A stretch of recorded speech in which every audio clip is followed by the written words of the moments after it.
정보와 감동이 있습니다. 안녕하세요. TVU 다정다감입니다. 오늘은 알면 알수록 지식과 건강이 쌓이는 시간 의학 알지와 함께합니다. 먼저 시청자분이 보내오신 사연으로 한번 시작해 보겠습니다. 대전에 살고 있는 56세 여자분이신데요. 얼마 전에 건강검진을 했는데 혈액검사에서 빈혈이 있다는 걸 발견했습니다. 그런데 저는 이미 폐경을 했는데 원래 없던 빈혈이 생길 수 있나요? 그리고 병원에서 혹시 모르니까 산부인과 검진과 위암, 대장암 검진을 해보라고 합니다. 빈혈과 암이 무슨 관계가 있는 건가요? 라는 질문을 해 오셨습니다. 사실 빈혈하면요, 20, 30대 또 30, 40대 여성들에게서 주로 발생한다 이런 인식이 있는데 이게 과연 맞는 건지 또 시청자 사연처럼 빈혈과 암이 어떤 연관성이 있는 건지 빈혈을 둘러싼 다양한 정보와 잘못된 오해 장필순 내과 전문의 모시고 자세히 알아보도록 하겠습니다. 원장님 어서 오세요. 안녕하세요. 네, 반갑습니다. 앞서 소개한 시청자 사연부터 저희가 잠깐 이야기를 나누고 가면 좋을 것 같습니다. 56살, 56세 여자분께서 전에는 없었던 빈혈 증상이 새로 생기셨다고 했는데 이럴 수 있는 건지 또 빈혈과 암과 연관성이 있는 건지 궁금해 하셨거든요. 네. 어떤가요? 네, 앞서서도 잠깐 말씀을 하셨는데요. 사실 일반인들이 빈혈이라고 하면 주로 20대에서 40대 생리를 하는 가임기 여성이나 일반 임산부에게서 잘 나타난다. 또는 다이어트를 자주 해서 생긴다. 남자니까 빈혈이 걸리지 않겠지? 등 빈혈에 대한 오해를 많이 하십니다. 네. 하지만 그렇지 않습니다. 그만큼 우리가 빈혈에 대해서 제대로 잘 모르고 있기 때문이 아닐까 싶은데요.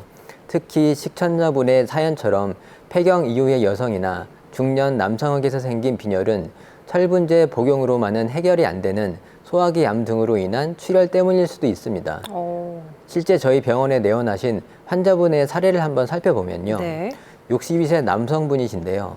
혈액 검사를 해보니 헤모글로빈 수치가 정상 범위인 12에서 17보다 낮은 8.1로 나왔습니다. 이후 추가적인 검사로 대장 내시경을 해보니 어땠을까요? 사진을 보시면 대장 내시경에서 직장 부위에 출혈이 동반된 종괴 소견이 보였고 네. 조직검사상 서남종으로 나와 3급 기관으로 전원되었습니다. 빈혈의 원인이 대장암이었던 것이지요. 이 환자와 같은 경우 이 정도면 배변 시 출혈이 있었을 텐데 왜 대장 내시경을 하지 않았냐고 물어봤을 때 원래 치질이 있어서 그러려니 했다고 해서 더 안타까웠던 환자입니다. 네. 암으로 인한 출혈이었고 그로 인해 빈혈 증상이 발생했던 예인데요. 이처럼 빈혈 증상을 가볍게 넘길 것이 아니라 추가적인 검사를 통해 빈혈의 원인을 찾아낸 후 전문적인 치료를 해야 합니다. 그러니까 빈혈은 우리 몸 어딘가에 이상을 알려주는 신호라는 것을 잘 인식하고 깊은 관심을 가지셔야 합니다. 그러니까 물론 모든 경우가 그렇다는 건 아니지만 네. 중년의 빈혈은 암이 생겼다는 징조일 수 있다. 빈혈 뒤에 숨어있는 질환이 있을 수 있다라는 말씀이시네요. 네네네. 결코 가볍게 넘겨서는 안 되는 게 바로 이 빈혈인 것 같습니다. 네. 이거 먼저 좀 여쭤보고 싶어요. 빈혈을 질환이라고 표현할 수 있는 건가요? 빈혈은 진단명은 아닙니다. 진료실에서 가장 많이 오가는 대화 중에 하나가 제가 한 달 전부터 빈혈기가 있어서 혈액 검사를 해보고 싶어서요 라고 말씀하시는 경우인데요. 네. 그러면 제가 어떤 증상이 있으신가요? 라고 물으면 빈혈기요 라고만 표현을 하십니다. 뭔가 좀 이상하죠? 네. 환자분들이 빈혈과 어지럼증을 혼돈하는 경우인데요. 맞아요. 예. 빈혈기가 있어요는 보통 어지럽다는 표현인 경우입니다. 그러니까 환자분들 대부분이 어지러운 증상이 빈혈의 대표 증상일 것이라는 오해를 하는 경우가 많죠. 하지만 어지럼증은 이비인후과나 신경과 내과적 문제 등 원인이 다양합니다. 쉽게 말해 빈혈은 혈액 검사를 해서 헤모글로빈 수치가 낮은 경우로 어지럼증의 여러 가지 내과적 원인 중 한 가지라고 알고 계시면 될 것 같습니다. 예. 빈혈이라고 하면 한자어 그대로 이제 해석을 해보자면 혈액이 부족하다라는 뜻인 거잖아요. 말 그대로 우리 몸에 혈액이 부족한 상태를 빈혈이라고 하는 건지 빈혈에 대한 정확한 정의 어떻게 내릴 수 있을까요? 네. 많은 분들이 빈혈하면 말씀하신 것처럼 피가 모자라서 생기는 것이 빈혈이다라고 생각을 하시는데요. 하지만 결론부터 말씀드리면 빈혈은 피가 부족한 것이 아니라 피를 구성하는 성분 중 산소 운반에 관여하는 헤모글로빈 수치가 낮아서 우리 몸에 산소가 제대로 공급되지 않는 상태를 의미합니다. 그러니까 자세한 설명을 위해서 먼저 우리 몸속 혈액의 구성부터 살펴봐야 하는데요. 동영상을 보면서 설명해 드리겠습니다. 네. 사람의 혈액은 적혈구, 백혈구, 혈소판과 같은 세포 성분과 액체 성분인 혈장으로 구성되어 있습니다. 혈액이 붉은 것은 적혈구 때문인데요. 사람의 몸속에서는 약 25조 개의 적혈구가 존재하고 적혈구 하나엔 2억 개의 혈색소, 바로 헤모글로빈이 들어 있습니다. 숨을 쉴 때 코로 들어오는 산소는 폐의 모세혈관에서 적혈구와 만나 혈색소의 구성 성분인 철과 결합하고 적혈구는 전신에 산소를 공급할 준비를 하게 됩니다. 적혈구는 몸 구석구석을 이동하며 산소를 전달하는데 혈색소가 제대로 합성되지 않았거나 혈색소의 수가 감소하면 몸속에 산소가 충분히 공급되지 않아서 피로감, 또 숨이 차거나 창백한 안색, 어지럼증 증상까지 나타나게 되는데 네. 이것을 빈혈이라고 합니다. 세계보건기구에서 정의하는 빈혈의 진단 기준은 적혈구 내 혈색소가 성인 남성인 경우 13g per 데시리터 이하, 여성인 경우는 12g per 데시리터 이하일 때를 빈혈이라고 말합니다. 그렇군요. 실제로 이렇게 빈혈을 겪고 있는 사람의 수가 좀 많은가요?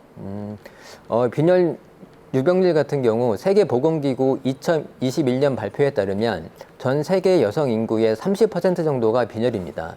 보통 여성이 빈혈이 남성의 4배 빈도이며 성장기 경우에는 남녀 모두 30에서 40% 정도 빈혈이며 임산부의 경우에는 더욱 자주 겪는 것으로 나타나고 있습니다. 네. 우리나라 경우는 2022년 발간된 국민건강영양조사 2020년 통계에 따르면 10세 이상의 여자 15.3%, 19세 이상의 여자 16%, 30세 이상 여자 17.7% 수치인데요.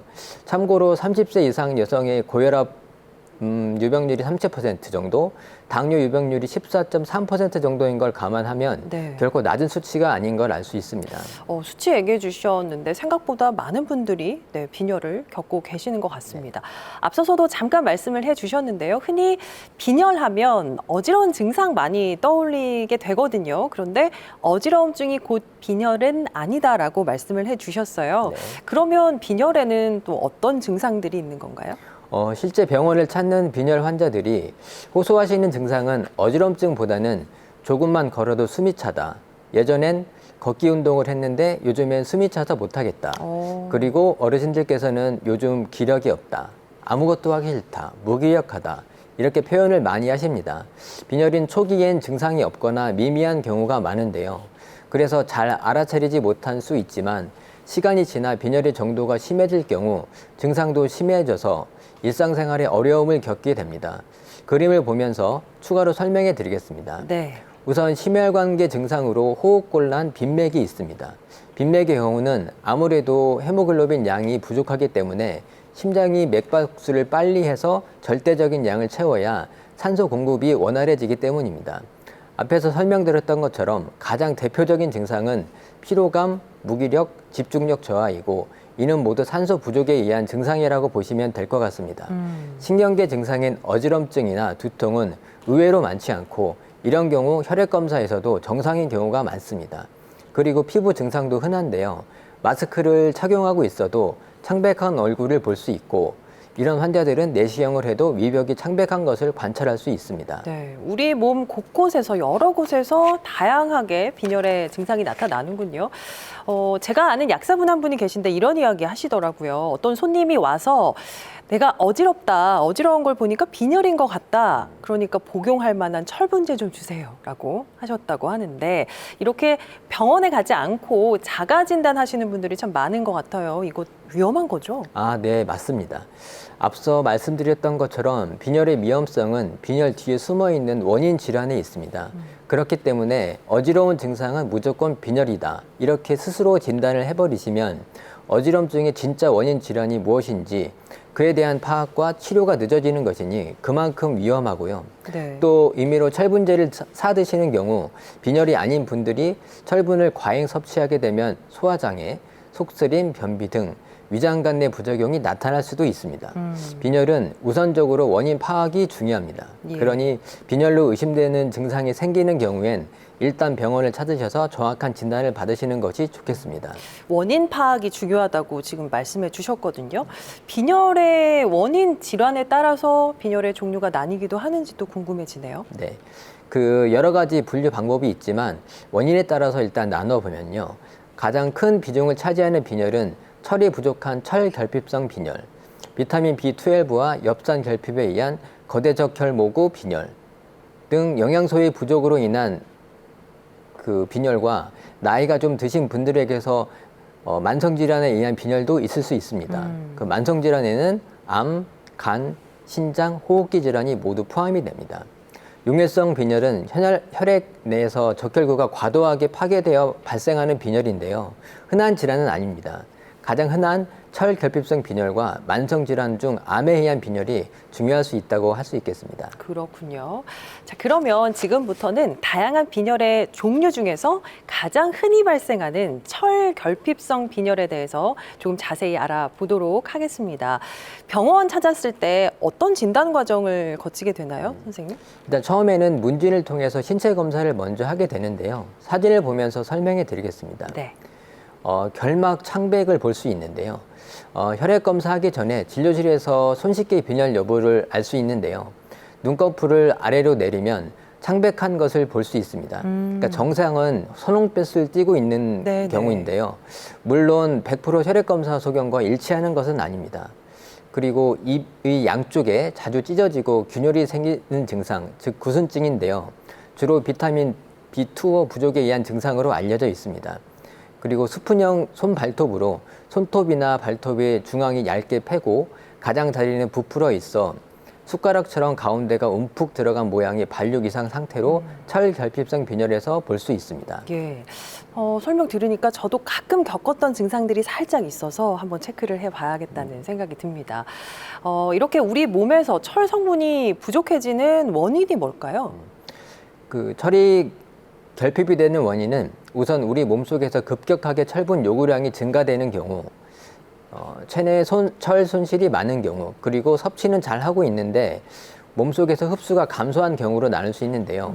먼저 철분에 대한 요구량이 증가되는 경우를 살펴보면 그래프에서 보시는 것처럼 유아기, 청소년기, 임신 및 수유기 등 결국 뱃속의 태아를 포함한 성장 속도가 빠를 때입니다. 네. 유아와 청소년에서는 체중이 증가하고 키가 크면서 철분의 요구량이 증가하게 되는데 음식을 통해 이를 충분히 보충하지 않으면 빈혈이 나타나게 됩니다. 임신 중의 여성에서는 태아와 태반을 형성하는데 많은 양의 철분이 필요하므로 임신 전보다 철분 필요량이 증가하게 됩니다. 두 번째로 철 손실이 증가하여 빈혈이 생기는 경우인데요. 생리 같은 자연적인 경우도 있지만 암에 의한 출혈을 항상 염두를 해야 합니다. 마지막으로 철분 섭취 및 흡수량의 감소로 빈혈이 발생하는 경우가 있는데요. 이는 채식 위주로 식사하는 경우나 위장관 질환 및 위장관 수술 후가 철결핍성 빈혈이 원인인 경우가 있습니다. 예. 철 요구량이 증가하는 나이가 아님에도 예를 들어 성인 남성이라든지 폐경 후 여성에게 빈혈이 발생하게 되면 특히나 우리가 또 주목을 해야겠군요.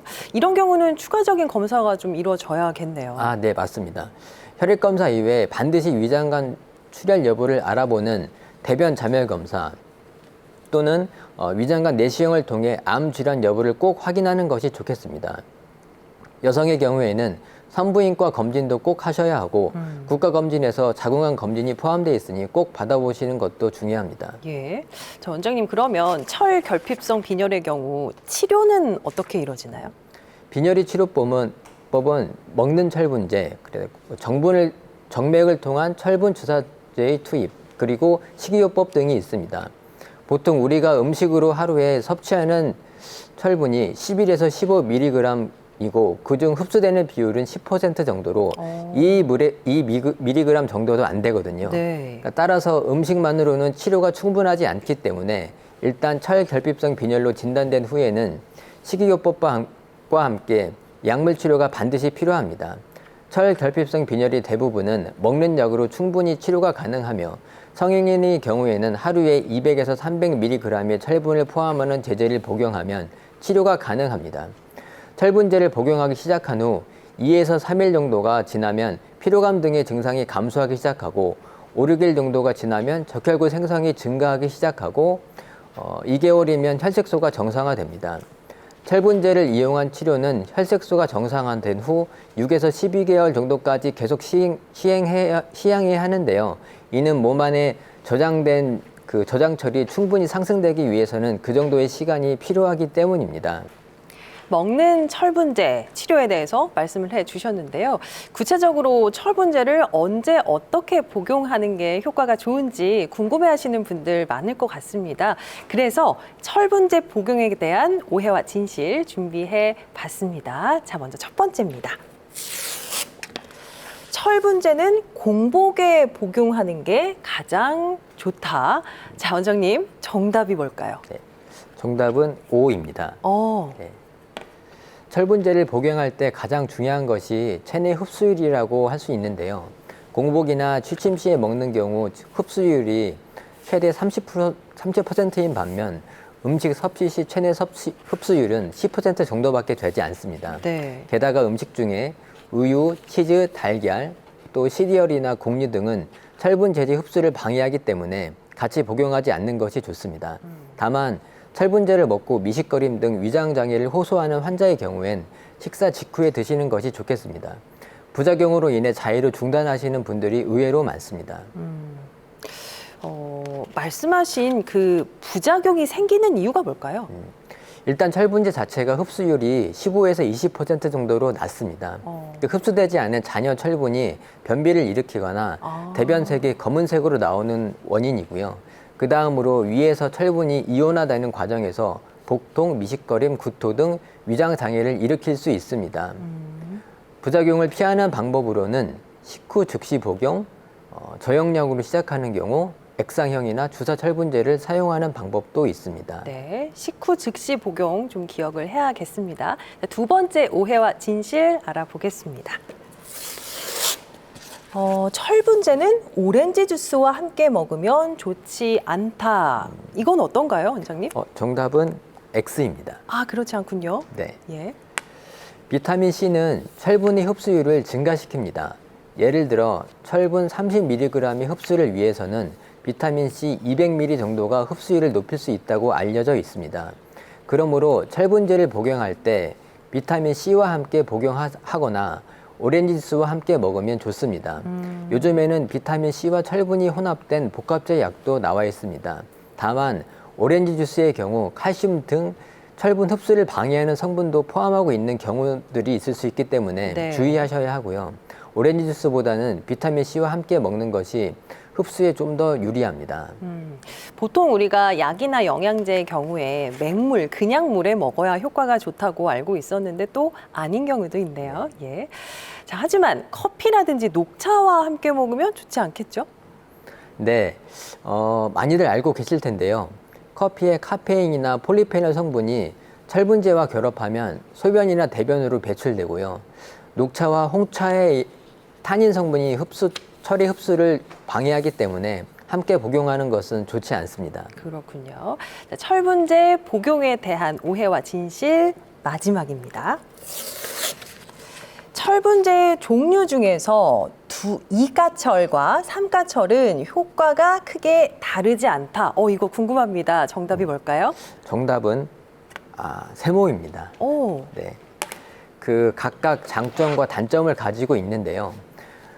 우선 철분제를 복용할 때 가장 중요한 것이 체내 흡수율이라고 앞서서도 말씀을 드렸는데요. 네. 또 하나 알고 계실 것이 흡수율과 부작용은 비례한다는 것입니다. 흡수율이 좋으면 그만큼 부작용이 높습니다. 이가철은 흡수율이 높은 반면 위장정애와 같은 부작용이 생길 가능성이 높고요. 반대로 삼가철은 이가철보다는 체내 흡수율이 떨어지지만 흡수율이 떨어지니 부작용은 덜하겠고요. 네. 결론은 많이 흡수되려면 고용량을 공복에 섭취해야 하고 삼가철보다는 이가철을 복용하는 것이 좋겠습니다. 하지만 철분제를 드셨을 때 자신의 증상을 함께 확인해서 주치의와 상담을 하고 본인에게 잘 맞는 철분제를 결정하는 것이 가장 좋겠습니다. 흡수율이 높으면 그만큼 부작용이 높다라는 네. 거 또 말씀을 해주셨습니다. 먹는 철분제가 부작용이 높을 경우에 주사라든지 또 다른 방법이 있나요? 먹는 철분제를 복용하기 힘든 경우, 꾸준히 먹는 철분제를 복용했음에도 불구하고 반응이 없는 경우, 위장관 흡수를 방해하는 질환이 있는 경우, 또는 철 저장량을 급격히 상승시키기를 원할 때 등에서는 정맥을 통하여 철분 주사제를 투여하는 치료를 할 수도 있습니다. 네. 주의할 점은 1% 정도에서 흉통, 혈압 강화, 호흡곤란 등 아나필락시스 증상이 생길 수 있습니다. 그렇군요.